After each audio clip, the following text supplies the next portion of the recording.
Bonjour, chers amis de la Voix du Naturel. On se retrouve aujourd'hui pour le tout premier podcast de la chaîne, que je vais animer sur le thème de la santé immunitaire, en vous partageant mon analyse en tant que naturopathe holistique et mes conseils en matière de prévention pour tonifier et renforcer efficacement vos défenses immunitaires par des techniques naturelles, pour vous aider à préparer l'entrée de l'hiver sereinement et éviter la bonne grippe qui nous cloue au lit et qui peut gâcher la période des fêtes en famille. Je souhaite attirer votre attention sur le fait que les conseils, remèdes et soins que je vais vous mentionner ici sont très généraux, pour vous donner une vision globale, et de ce fait ne remplacent aucunement un avis ou un traitement médical prescrit par votre médecin traitant. Le but de ce podcast est de vous sensibiliser sur l'importance de prendre soin de votre système immunitaire, et par là même, on peut sous-entendre chouchouter votre microbiote, apaiser votre système nerveux, nettoyer et drainer les différentes humeurs de votre corps, dont notamment le sang et la lymphe, pour évacuer et éliminer les toxines via nos organes émonctoires, poumons, reins, foie, intestin, peau et muqueuse. Je vous donne ici un panel complet de clés de santé naturelle qu'il faudra cependant sélectionner en fonction de votre constitution et tempérament, en fonction de la nature de votre terrain et des besoins réels de votre organisme. Et je suis là justement pour vous guider plus précisément après l'écoute de ce podcast si vous souhaitez vous orienter vers un accompagnement plus personnalisé. Alors n'hésitez pas à me contacter pour prendre un rendez-vous à mon cabinet de naturopathie situé 1 rue des Forges à Saint-Éloi-les-Mines afin que nous puissions adapter et ajuster ensemble votre programme d'accompagnement et de suivi à votre convenance et selon votre situation. Dans la première partie de ce podcast, je vais vous présenter succinctement la physiologie du système immunitaire, son fonctionnement, ses rôles principaux, ainsi que les facteurs qui peuvent le fragiliser. Alors, notre système immunitaire est un peu à l'image d'une forteresse, entourée de murailles et protégée par plusieurs unités de soldats qui sont en surveillance et en alerte pour défendre notre organisme contre plusieurs types d'envahisseurs, que l'on nomme antigènes, tels que des microbes, des virus, des bactéries, des champignons, des parasites, ou encore des cellules de notre corps anormales ou infectées. Ces unités de soldats vont agir comme un service de sécurité, chargé de reconnaître les agents amis, conditionnant le soi, des agents ennemis, conditionnant le non-soi, et de programmer ensuite des attaques ciblées, tout en gardant en mémoire les batailles passées et en réparant les dégâts occasionnés sur les tissus, ce qui est assez fabuleux tout de même. Ces unités de soldats vont pouvoir ainsi garantir la paix au sein de la forteresse en vue de maintenir un certain équilibre en interne, que l'on appelle homéostasie. On distingue 2 principales unités de soldats. La première est regroupée sous le nom d'immunité innée. Elle constitue la première ligne de défense de l'organisme et se caractérise par une action rapide et non spécifique contre n'importe quel agent pathogène, à l'image de sentinelles postées arrêtant les envahisseurs à leur approche. La deuxième unité de soldats est regroupée sous le nom d'immunité adaptative. Donc, elle va se mettre en place sur quelques jours et se déployer en plusieurs sous-unités spécialisées, intervenant spécifiquement sur chaque type d'agent pathogène. C'est en quelque sorte le service d'élite, capable de fabriquer des armes sur mesure en gardant un carnet d'adresses des anciens envahisseurs pour les reconnaître instantanément. On distingue, au sein de cette immunité adaptative, 2 types de réponses immunitaires, la réponse immunitaire à médiation humorale, pilotée par les lymphocytes B, et la réponse immunitaire à médiation cellulaire, pilotée par les lymphocytes T. Notre système immunitaire comporte de nombreux types de cellules, ayant chacune une fonction et un rôle bien précis. Nous pouvons citer les phagocytes, qui jouent le rôle d'éboueurs et de nettoyeurs, comprenant les macrophages, les neutrophiles et les cellules dendritiques. Nous pouvons citer également les lymphocytes, qui jouent le rôle de soldats spécialisés, comprenant les lymphocytes B, intervenant dans la synthèse des anticorps, et les lymphocytes T, dont la maturation se fait dans le thymus. On a également les Natural Killers, NK, qui jouent le rôle de commando spécial. Enfin, nous avons également les granulocytes, qui jouent le rôle de renfort spécialisé, comprenant les éosinophiles, les basophiles et les mastocytes. Ces différents types de cellules immunitaires sont produites au niveau de certains organes et tissus spécialisés. Nous pouvons citer la moelle osseuse, qui est le lieu de synthèse des lymphocytes B, le thymus, qui est le lieu de maturation des lymphocytes T, mais également les ganglions lymphatiques, la rate, les amygdales, les plaques de Peyer, tapissant l'intestin grêle, et le réseau lymphatique, composé de vaisseaux et de ganglions, faisant circuler la lymphe et transportant les lymphocytes T. Les armes principales de nos cellules immunitaires sont, tout d'abord, les anticorps, encore appelés immunoglobulines, qui sont des protéines en forme de Y produites par les lymphocytes B. On a également les cytokines, qui sont les marqueurs de l'inflammation, ou messagers chimiques, activant ou freinant la réponse immunitaire. Les plus connus sont les interleukines, les TNF-alpha et les interférons. Rappelons que l'inflammation est identifiée par 4 signaux principaux: chaleur, gonflement, douleur et rougeur. Troisième arme de nos cellules immunitaires, ce sont les protéines de défense, PRR, qui sont contenues dans les macrophages et les neutrophiles. Nous avons également ce que l'on appelle le système du complément, qui est un complexe de 20 types de protéines solubles dans le sang. Et enfin, dernière arme, appelée complexe majeur d'histocompatibilité, CMH, qui est tout simplement le système de reconnaissance du soi. La réponse immunitaire va se dérouler en 5 étapes clés. Première étape, reconnaissance de l'envahisseur par les cellules sentinelles, les macrophages, qui vont identifier l'antigène et le présenter aux lymphocytes T pour déclencher la réponse. Deuxième étape, alerte et mobilisation par une libération importante de cytokines, qui sont les marqueurs de l'inflammation. Troisième étape, attaque et élimination par les lymphocytes B et T. Rappelons que les lymphocytes B produisent des anticorps spécifiques pour neutraliser les agents pathogènes et que les lymphocytes T coordonnent la défense et neutralisent les cellules infectées. Quatrième étape, régulation et retour au calme. Cinquième étape, mémoire immunitaire. Les lymphocytes B et T mémoire vont conserver une copie de l'antigène en vue de pouvoir reprogrammer une réaction plus rapide et efficace en cas de nouvelle infection. Les rôles principaux du système immunitaire sont, tout d'abord, la neutralisation des agents toxiques et pathogènes, puis la prévention des processus inflammatoires conduisant au cancer et aux maladies neurodégénératives, la réparation des dommages causés au niveau des vaisseaux sanguins et des artères, et enfin la réparation et cicatrisation des blessures. À présent, quels sont les facteurs qui vont influencer la réponse immunitaire? Eh bien, nous pouvons tout d'abord dire que l'alimentation va jouer un rôle prépondérant. En effet, une alimentation anti-inflammatoire, antioxydante et alcalinisante va fournir tous les nutriments essentiels nécessaires pour soutenir une réponse immunitaire efficace. Second facteur, c'est l'impact du stress et du sommeil. Nous savons que le stress chronique affaiblit le système immunitaire, tandis qu'un sommeil profond et réparateur va aider à la régénération des défenses naturelles. Troisième facteur important, c'est l'activité physique. En effet, la programmation d'une activité physique régulière à intensité modérée va stimuler la circulation et le nettoyage du réseau lymphatique et améliorer, de ce fait, la capacité du système immunitaire à combattre les infections. Autre facteur, eh bien, ce sont tous les facteurs environnementaux, à savoir eh bien, les différentes sources de polluants qui peuvent inhiber la force et la rapidité de la réponse immunitaire, ainsi que le vieillissement physiologique prématuré de nos cellules par rapport à la problématique du stress oxydatif. Quels sont les facteurs fragilisant notre système immunitaire? Car oui, malgré ce dispositif de bouclier intelligent et performant, notre système immunitaire n'est pas sans faille. Il peut s'affaiblir dans le temps en raison de certains processus physiologiques, comme l'involution du thymus, avec la diminution du nombre de lymphocytes T, la déficience du mécanisme d'autophagie de l'organisme, qui est le processus naturel de nettoyage, de renouvellement et de rajeunissement cellulaire, impliquant notamment les molécules AMPK et mTOR, mais aussi la diminution de l'efficacité de nos mitochondries.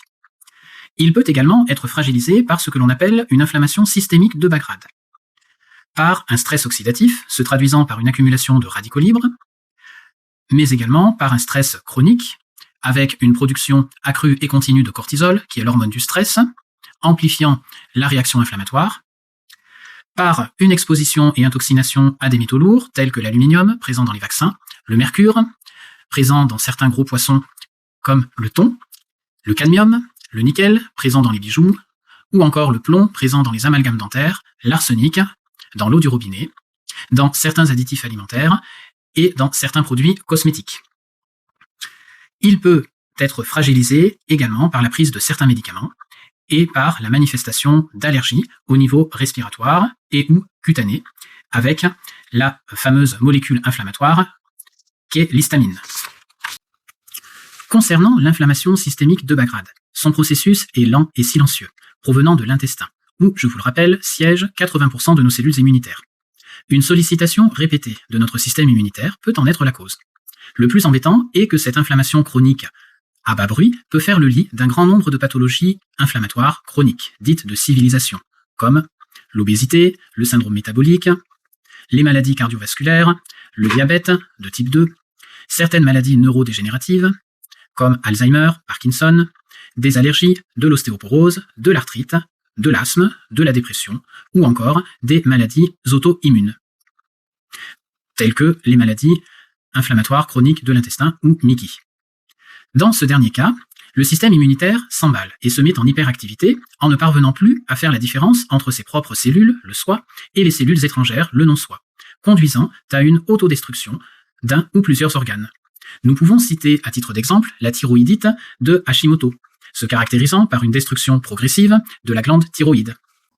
Le diabète de type 1, se caractérisant par une destruction des cellules bêta des îlots de Langerhans du pancréas. La sclérose en plaques, au niveau de la gaine de myéline des nerfs, conductrice de l'influx nerveux. La polyarthrite rhumatoïde, au niveau des articulations. Le lupus érythémateux systémique et la maladie de Gougerot-Sjogren, au niveau de la peau et des muqueuses. Les allergies respiratoires, telles que l'asthme, et alimentaires. Intolérance au lactose et au FODMAPs dans les maladies chroniques inflammatoires de l'intestin, MICI, ou intolérance au gluten dans les maladies de cœliaque et de Crohn, sont aussi des exemples de dysfonctionnement ou d'emballement de notre système immunitaire, avec une réaction inflammatoire exagérée par rapport à l'allergène concerné, se caractérisant par une production excessive d'anticorps, IgE, libérant en excès de l'histamine. Dans ces cas cliniques précis, on voit bien toute l'importance d'individualiser l'accompagnement et les conseils auprès des personnes qui en sont atteintes.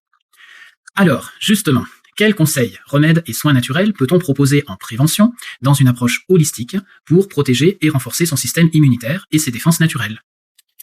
En matière d'alimentation, nous allons nous orienter vers une alimentation anti-inflammatoire, alcalinisante et antioxydante, où nous allons privilégier surtout les aliments bruts, bio, frais, locaux et de saison, avec une grande variété de fruits et légumes, de couleurs vert, jaune, orange et violet, à chaque repas, à hauteur de 70%, pour leur richesse en vitamines, minéraux, oligo-éléments, mais aussi en antioxydants et en fibres. Nous allons privilégier également les protéines de qualité, d'origine animale, telles que la viande blanche, les petits poissons blancs des mers froides, tels que sardines, maquereaux, harengs, anchois, mais aussi les œufs bio, issus de poules élevées en plein air, avec éventuellement le label bleu blanc cœur. Nous allons privilégier également les protéines d'origine végétale, telles que les céréales et légumineuses, semi-complètes à complètes, telles que le quinoa, le sarrasin, le millet, les lentilles vertes ou corail, les pois chiches, les pois cassés, les fèves, ou encore le soja lacto-fermenté. Au niveau des protéines végétales, nous veillerons à bien associer une céréale avec une légumineuse pour l'obtention du totum en acide aminé essentiel. Et nous veillerons bien également à faire tremper nos céréales et légumineuses dans de l'eau pendant une nuit entière avant leur cuisson. Tout simplement pour libérer les antinutriments qu'elles contiennent, dont notamment l'acide phytique.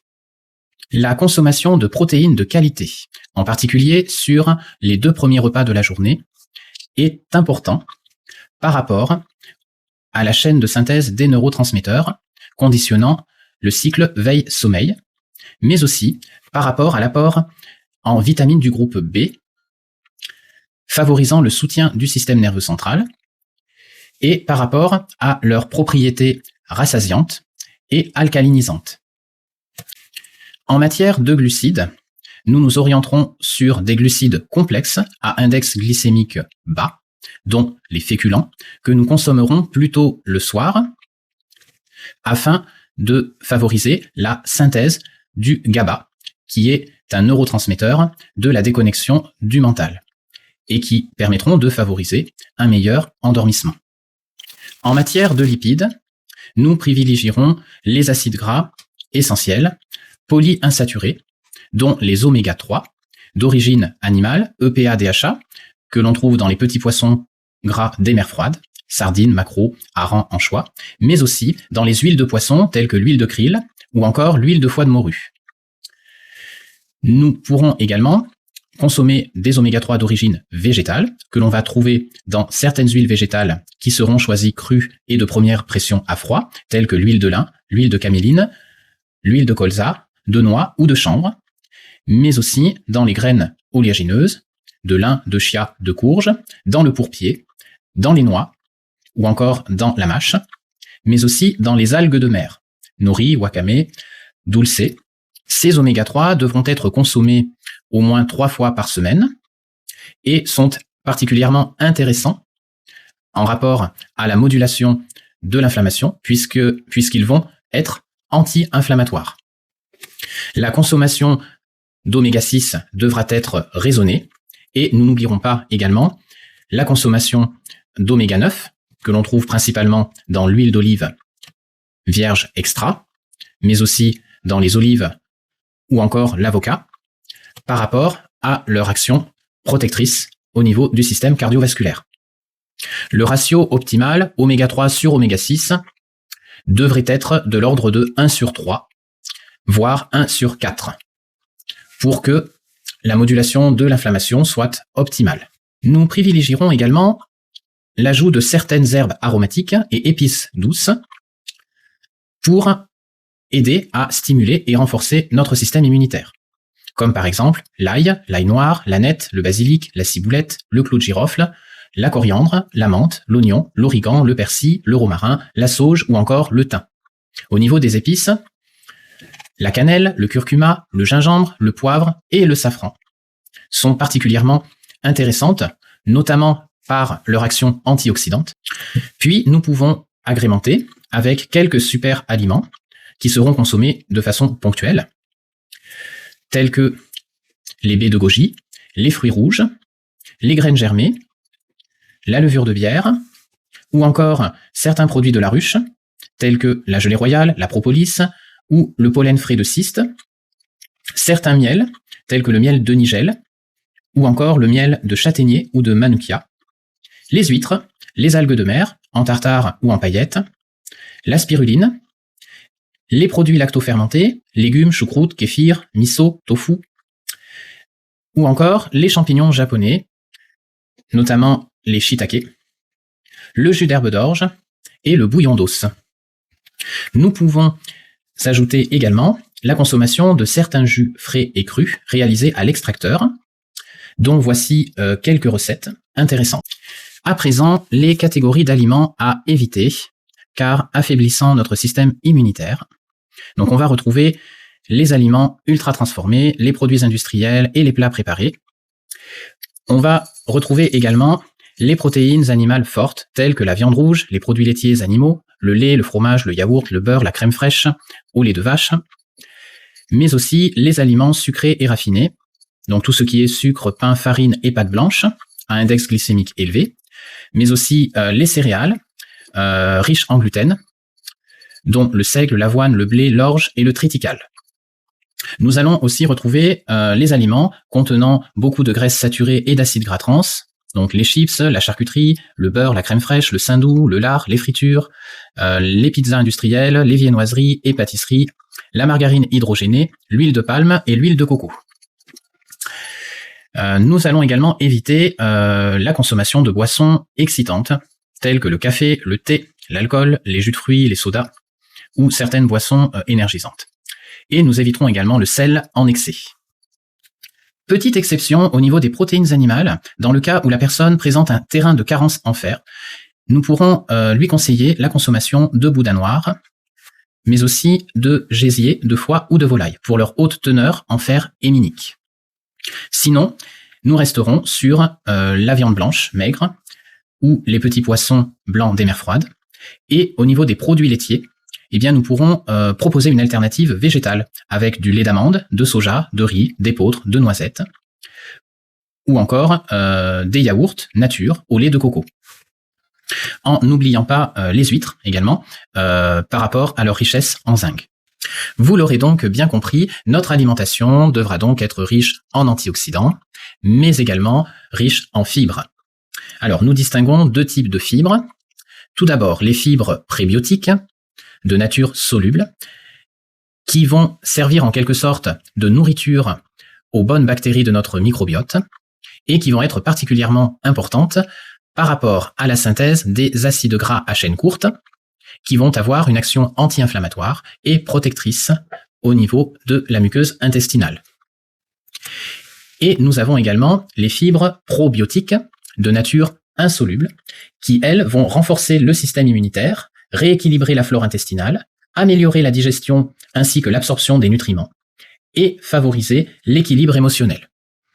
Donc on parle bien ici de l'axe intestin-cerveau. La combinaison de ces deux types de fibres, que l'on retrouve sous le terme de symbiotique, donc combinaison de prébiotiques et probiotiques, est fondamentale pour l'équilibre et la bonne santé de notre flore intestinale. En matière de micronutrition, nous veillerons à avoir un apport suffisant en certaines vitamines essentielles, que sont les vitamines A, C et E, et vitamine D. Les vitamines A, C et E vont être intéressantes par rapport à leur action antioxydante. Et la vitamine D, quant à elle, pourra être également intéressante puisque de nombreuses études montrent une action bénéfique au niveau du système immunitaire. En complémentation alimentaire, il est très difficile d'obtenir de la vitamine A. C'est la raison pour laquelle nous orientons les personnes sur la consommation d'huile de foie de morue. En matière de minéraux et oligo-éléments essentiels, nous privilégierons le magnésium, indispensable, puisqu'il est le cofacteur de plus de 300 réactions enzymatiques au sein de l'organisme et puisqu'il favorise la synthèse des anticorps. Une cure sur l'année peut être donnée. Je vous ai indiqué ici un complexe intéressant proposé par le laboratoire COPMED, qui est le complexe Mactaurine, combinant du magnésium biodisponible avec des vitamines du groupe B et de la taurine. Néanmoins, attention, la prise de magnésium en complémentation est contre-indiquée chez les personnes présentant une insuffisance rénale ou des calculs rénaux. En matière d'oligo-éléments, eh bien, les trois principaux sont le zinc, le sélénium et le fer. Pour le zinc et le fer, une complémentation sera conseillée dans le cas d'une déficience ou d'une carence révélée par un bilan d'analyse sanguine. Attention, la prise de zinc et de fer devra être espacée. Nous privilégierons la forme bisglycinate. Concernant le zinc, il sera contre-indiqué chez les personnes présentant un cancer hormonodépendant. Et concernant le fer, la prise devra se faire en dehors des repas et à distance des autres compléments alimentaires. Et l'ajout d'une source de vitamine C au cours des repas pourra être intéressante pour faciliter son absorption. Concernant le sélénium, qui est un puissant antioxydant, cofacteur du glutathion et modulateur de la réponse immunitaire, la complémentation alimentaire est très rare. On va plutôt conseiller à la personne de consommer 1 à 2 noix du Brésil par jour pour satisfaire les besoins recommandés. Je vous indique ici d'autres compléments alimentaires que vous pouvez prendre et que je conseille généralement à mon cabinet. Je travaille pas mal avec les laboratoires COPMED, LPEV et NutriPure. On va retrouver ici certains complexes d'oligo-éléments que vous pouvez trouver chez Oligosol ou Catalion. Donc deux complexes particulièrement intéressants pour la santé immunitaire.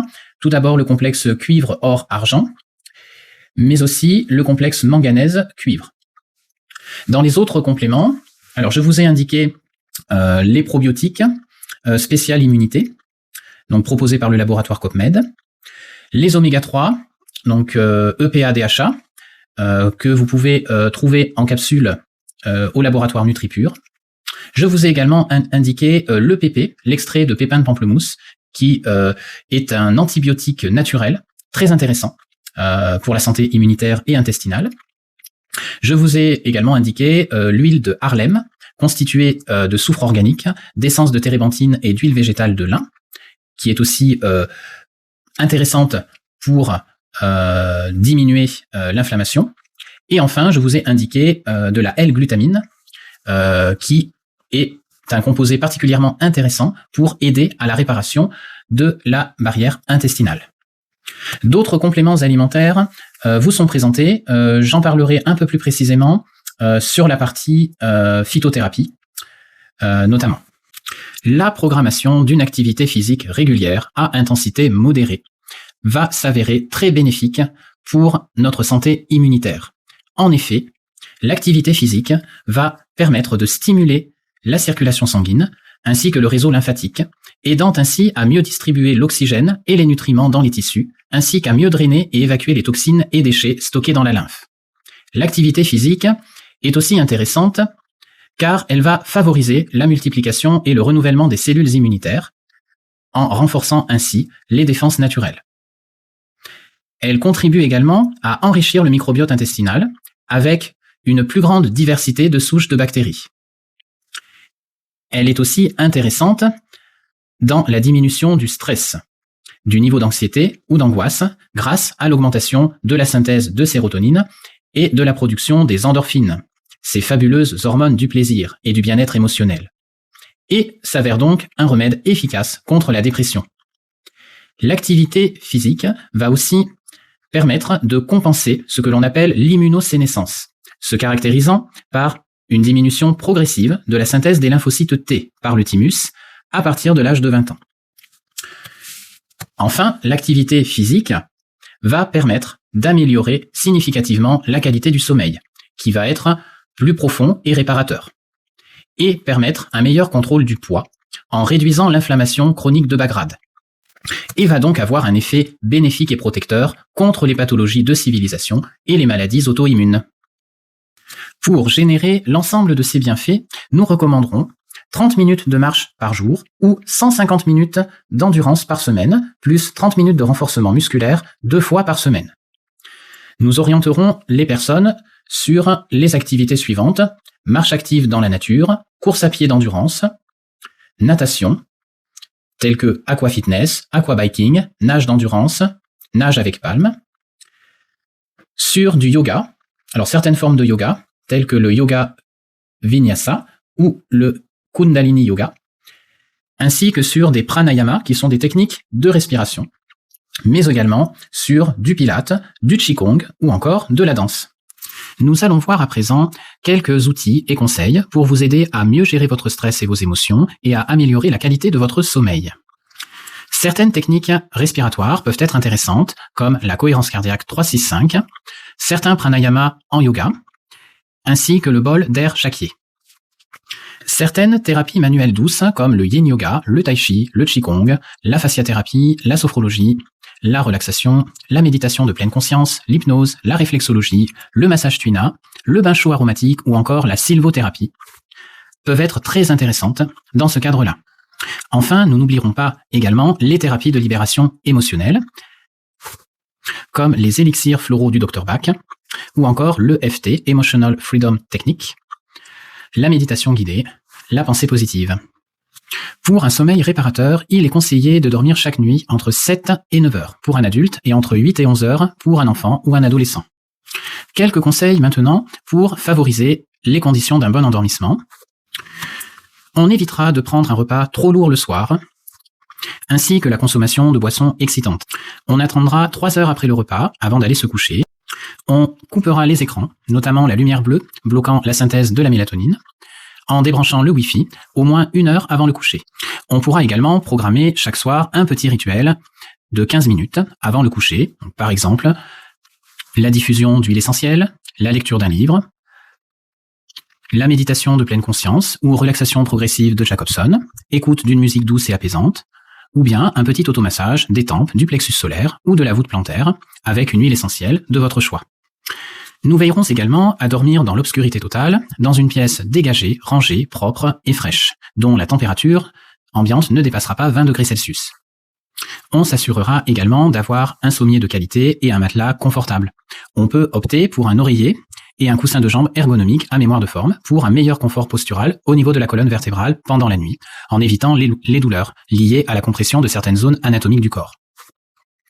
On peut enfin recourir au conseil d'un géobiologue pour identifier et neutraliser les éventuelles sources de perturbations électromagnétiques et reconsidérer par exemple l'orientation de votre lit.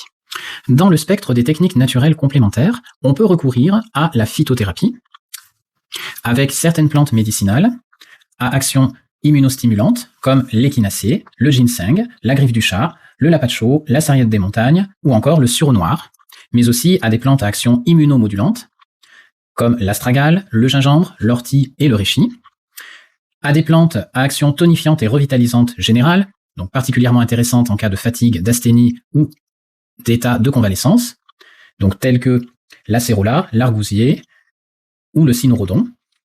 On peut aussi penser ici aux plantes adaptogènes, donc celles qui vont avoir une action régulatrice au niveau du stress, comme l'astragale, le cordyceps, l'éleutérocoque, le ginseng, le lapacho, le reishi, la rhodiole ou encore le schisandra. On n'oubliera pas également certaines plantes qui ont une action chélatrice au niveau des métaux lourds, comme l'ail des ours, la coriandre, la chlorelle, le clamate ou la spiruline.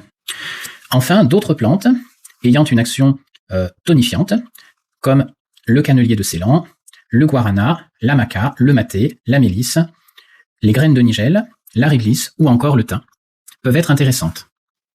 Ces plantes médicinales peuvent être prises en infusion, ou bien en EPS, ou en teinture mère, ou en gélule, en cure de 3 semaines, avec une fenêtre thérapeutique ou pause de 1 semaine avant de reprendre. Au niveau des plantes adaptogènes, une cure de 3 mois minimum est nécessaire. Nous pouvons aussi recourir à la gémothérapie, utilisant les bourgeons frais et jeunes pousses des plantes. Les plus importants sont les bourgeons de cassis, les jeunes pousses d'églantier, les bourgeons de noyer et les bourgeons d'aulne glutineux, que l'on prend sous forme de gouttes, soit en macérat mère ou concentré, soit en macérat dilué, 1 dé, et également en cure de 3 semaines avec une fenêtre thérapeutique de 1 semaine avant de reprendre. En aromathérapie, certaines huiles essentielles sont particulièrement intéressantes et efficaces, comme le ravinsara, le titri, le thym à linalol ou thym à thymol, l'eucalyptus radié, le romarin à cinéole, le pin sylvestre, l'épinette noire, le basilic tropical, le niaouli ou encore l'essence de citron. Certaines de ces huiles essentielles pourront être prises en interne sur un support adapté et ou en voie externe au sein d'une synergie en dilution à 10% dans une huile végétale de votre choix, amandes douces, noisettes, sésame ou noyau d'abricot, en massage doux sur différentes zones, comme le thorax, le thymus, le plexus solaire, le bas du ventre, le bas du dos, le long de la colonne vertébrale et ou sous la voûte plantaire. Certains remèdes homéopathiques peuvent également être intéressants et efficaces, que l'on prend généralement sous forme de granules, comme Thymuline 9CH, Influenzinum 9CH, Echinacea angustifolia 5CH ou 9CH, Silicea 9CH, Sulfure 9CH ou Sulfure iodatum 5CH, ou encore Oscillococcinum ou le sérum de Yersin en 9CH ou 15CH. Pour toutes ces techniques naturelles, il est conseillé de demander l'avis d'un professionnel de santé ou d'un expert, car certaines plantes médicinales et huiles essentielles présentent des contre-indications et ou des interactions avec certains médicaments. Alors n'hésitez pas à me demander conseil avant d'utiliser ces différentes techniques thérapeutiques. Enfin, nous pouvons nous orienter sur certaines techniques manuelles énergétiques, comme le drainage lymphatique manuel, la réflexologie plantaire, consistant au massage des zones réflexes du système immunitaire, thymus, foie, rate, pancréas, intestin, poumon et rein, ou encore le massage tuina, consistant en l'acupression au niveau de certains points méridiens, notamment le 36 estomac, le 14 vaisseau gouverneur et le 4 gros intestins. Je pratique au sein de mon cabinet le drainage lymphatique manuel ainsi que la réflexologie plantaire. Alors n'hésitez pas de me contacter si vous êtes intéressé par l'un de ces soins. Terminons par quelques règles complémentaires d'hygiène sanitaire que vous devez connaître mais qu'il est tout de même bon de rappeler, à savoir un lavage régulier des mains, donc permettant d'éliminer les germes et réduisant la transmission des infections, une hygiène respiratoire et bucco-dentaire. Donc, en effet, adopter une bonne hygiène respiratoire permet de limiter la diffusion des agents pathogènes, notamment en cas de toux ou d'éternuement. Effectuer un brossage régulier des dents 2 fois par jour pour éviter l'installation de foyers infectieux. Et éviter le tabac et limiter l'alcool. On pensera également à procéder à un nettoyage et à une ventilation des espaces de vie. Donc bien nettoyer régulièrement et ventiler chaque jour les pièces de votre maison contribue à prévenir la propagation des microbes et à maintenir un environnement sain. Autre conseil, favoriser le repos, car on sait que le repos va permettre de soutenir notre système immunitaire en accélérant sa régénération. Et enfin, bien évidemment, respecter les consignes sanitaires en appliquant les gestes barrières pour vous protéger vous-même et protéger les autres. En résumé, notre système immunitaire est une fonction physiologique importante et complexe, un processus dynamique, mais aussi le pilier de base de notre vitalité. Il constitue en quelque sorte notre bouclier de protection et de défense contre toute menace ou invasion d'agents pathogènes, se traduisant par une réaction inflammatoire aiguë combinant immunité innée et immunité adaptative. Parfois, en raison de certains facteurs, il peut s'emballer de manière déraisonnée en ne parvenant plus à distinguer cellules du soi et cellules du non-soi, et en générant une réponse inflammatoire démesurée, que l'on peut appeler tempête cytokinique, pouvant entraîner à plus ou moins long terme et de façon silencieuse une inflammation chronique de bas grade, pouvant faire le lit d'un certain nombre de pathologies, de civilisations et voire de maladies auto-immunes. C'est à ce moment-là qu'un accompagnement holistique et un suivi individualisé par des techniques naturelles peut être salvateur, à titre préventif et ou complémentaire à tout protocole de suivi et traitement médical pour amener la personne sur le chemin de la guérison. Pour terminer, je vais vous communiquer une référence bibliographique en vous orientant sur un livre de Thierry Soucard intitulé « Arrêtons de saboter notre immunité ». Ce livre pourra vous apporter un éclairage plus précis sur la santé immunitaire. J'espère que l'écoute de ce premier podcast sur la santé immunitaire par des méthodes naturelles aura été instructive pour vous, en permettant d'ouvrir de nouvelles perspectives d'espoir sur votre chemin vers la guérison ou la pleine vitalité. C'est un travail important pour moi de vous faire ces podcasts et vidéos, mais c'est aussi un véritable plaisir de vous partager mes connaissances dans ce domaine qui grandissent et évoluent de plus en plus chaque jour. Prenez bien soin de vous et passez de très joyeuses fêtes de fin d'année. Je vous dis à très bientôt pour un nouveau podcast sur la santé naturelle. Restez connectés.